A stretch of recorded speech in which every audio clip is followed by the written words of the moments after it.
Достар, назарларыңызға қазақша лайфхактар түсіретін лайфхак KZ арнасын ұсынамын. Көп көрермен жиналса, қазақ ютубында лайфхак жанрында видеоларды көбейтіп, қызықты видеолармен қуантатынына уәде беруде. Сілтемесі төменде болады. Сіз динозаврлар туралы не білесіз? Кинодан көріп жүрген қорқынышты алып мақұлықтар және қазір табылып жатқан сүйектері. Тағы да біз олардың өте ертеде өмір сүргенін білеміз. Ал қазір сіздер Скаврон арнасымен бірге динозаврлар туралы немесе оларға қатысты біршама қызықты ақпараттар туралы білетін боласыз. Сәлем достар, ендеше бастайық. Динозаврлар жер планетасында 160 миллион жылдай өмір сүрген алып тіршілік иелері. Олар туралы палеонтологтар 500 түрі бар деп айтады. Және бұлар негізінен алғанда орнитейші, яғни құс тектілер және сауриші, яғни кесіртке тектілер болып бөлінеді. Негізінен динозавр деген атауды 1842 жылы Оуэн Ричард берген болатын. Өте алып сүйектері және жыртқыштарға ұқсайтын бет бейнесі оларға гректің Дейнос қорқынышты және Саурус кесіртке деген атын берген болатын.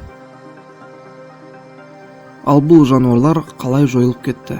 Көпшіліктің ойы бойынша бұған астероид кінәлі. Бұдан 65 миллион жыл бұрын диаметрі 10 километрлік болатын астероид жерге соқтығысты. Бұл астероидтың құлауы 160 километрлік кратерді құрады. Астероидтың құлауынан үлкен цунамилер пайда болып, жердің жарты шарын өрт шалмады. Бұл Мексикаға құлаған астероид болатын. Бұл катастрофадан жердегі көптеген тіршілік өмір сүрулерін тоқтатты. Бірақ жердің келесі жарты шарында динозаврлар әлде болса тіршілік етіп жатқан болатын.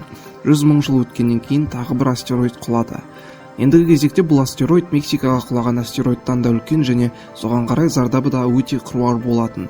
500 километрлік кратер құраған бұл астероид жер бетін түгел жауып тастайтын бұлттарды түзеп, жер беті температурасын күрт төмендетіп, динозаврлардың және басқа алып тіршіліктердің жойылуына әкеліпті мыс.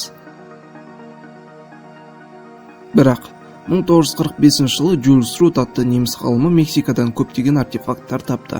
Бұл мүсіндердің арасында динозаврларға ұқсас мүсіндер де болды. Тіпті кейбіреуінің үстінде адам отырған көруге болады. Бағанадан бері біз динозаврларды өте ертеде өмір сүрген деп жатырық. Ал бұларды сонда үндістер қалай білген? Ал мынау 1960 жылғы Перудағы қазба жұмыстары. Ектердің қара тас деп аталып кеткен бұл жерден табылған тастардың ерекшеліктері тастарда ектердің мәдениеті қаршап салынған. Ал ең қызығы бұл тастардан да динозаврға ұқсас бейнелер көруге болады. Бұл суреттер динозаврларды дәлме-дәл суреттейді. Және бұл тастарда да өте көп жыл болған. Шамамен 1000 жыл деп айтады. Динозаврлардың көптеген түрлері қазіргі кезде палеонтологтармен табылып жатқан динозаврлардың сан түрімен дәлме-дәл келеді. Тіпті кейбір динозаврларды осы тастың суретіндегі динозаврларға ұқсаттырып зерттеуде. Ал динозаврлар туралы мұсылман ғалымы Шейх Ильяс былай дейді. Хочу заметить, что раньше люди были огромной величины, не такой величины, которая сейчас у нас. Сказано, что первый человек Адам, он был 60 человеческих локтей. Локоть среднего человека 60 человеческих локтей. Это примерно 30 метров в высоту.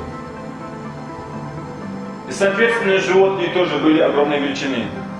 Вы слышали, что вот делали раскопки археологи и нашли большие, огромные скелеты некоторых животных.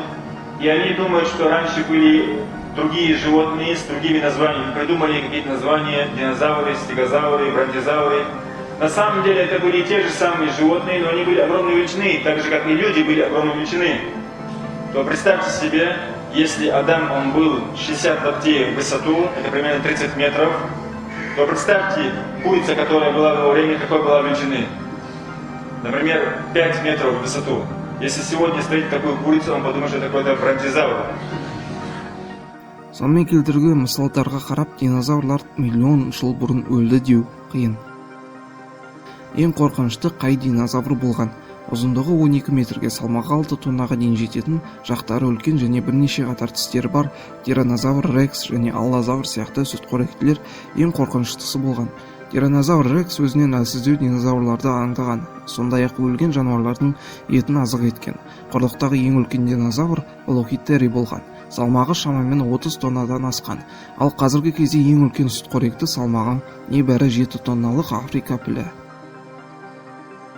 Сонымен видеомыз соңына жетті. Егер ұнаса әрине лайк, инстаграмдағы және ВК әлеуметтік парақшаларымызға жазылуды, арнада бірінші болсаңыз қоңыраушаны басуды ұмытпаңыз.